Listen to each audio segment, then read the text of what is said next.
intro.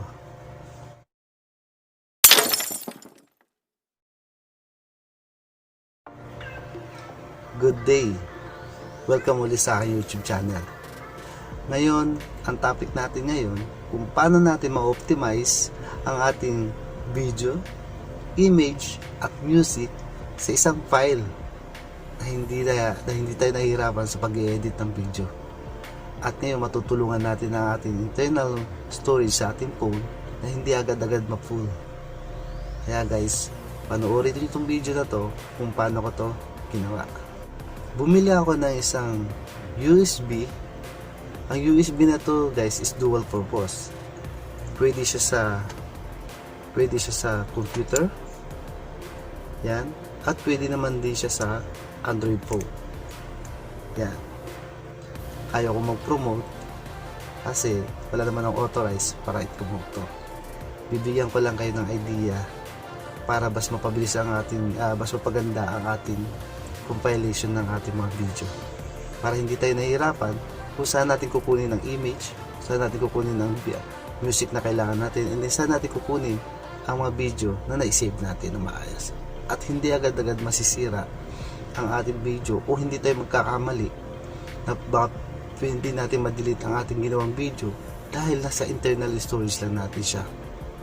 Kaya gamit si USB, dito natin isa-save ang mga ginagawa nating video o mga image na kailangan natin sa pag-edit.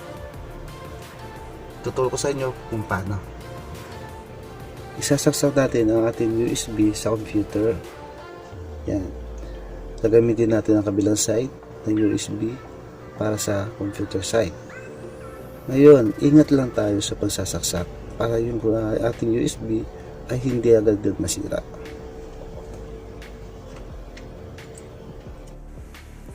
Okay guys, kung saan naman lalabas ang ating folder files para sa ating USB. Makikita naman natin dito na ating USB file. Yan. Ngayon, meron na akong example na dito na nilagyan ko na sila ng mga file name. Ito na video, music, at ating image. Yan. Kung dyan natin sisave, kung image siya, kung music, and then video. Yan. Para ngayon, masisegregate natin na maayos ang ating mga file na isi-save at madali natin mahanap pagdating sa ating pag-edit ng video. Ginamit lang natin ang computer para gumawa tayo ng folder. Yan. Ngayon, kung paano natin pagtatanggalin natin ang ating USB para maiwasan natin ang pagkasira, kailangan natin sumunod sa rules ng computer.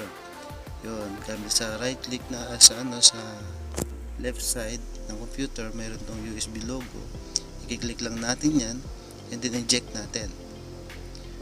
Wait lang natin yung lalabas ng notification na pwede na daw natin tanggalin ang ating USB. Sa ganon, maiwasan natin ang USB natin is makurap ang ating mga file. Okay guys, ginamitan natin ang ating USB. Mapapansin nyo natin ang logo sa ating cellphone ng USB. Idagdag lang natin pababa. And then i-click natin si USB. Yan. Makikita natin ang ating video, image, at ating music na ginawa ang file. Click natin si home. And then makikita natin si internal storage at si USB storage. Bali dalawa na ang ating storage. Ngayon, sa internal storage natin, tatry natin mag-copy ng image. Ilalagay natin sa ating USB storage. Sample natin photo, ilulong press lang natin yan. After natin may long press, lalabas na yung copy. Yung copy natin, and then lalabas yung kung saan natin siya isa-save. Yun, bali nakasave na. And then babalik tayo sa storage natin. And then punta tayo sa image. Ayun, nakapit na natin ang isang photo sa ating USB storage. Para naman natin siya i-inject para sa save. Click natin siya ulit and then nakita natin inject. Yun, okay na. Click natin tanggalin ang ating USB storage. Yan guys, napanood nyo ng video. Kaya guys, Kung nagustuhan nyo ang aking content o ang aking pamamaraan sa pag-share ng aking mga knowledge, pwede nyo ako i-subscribe. Update kayo para sa i-share kong kaalaman. Kaya guys, maraming salamat ulit. Yeah, yeah.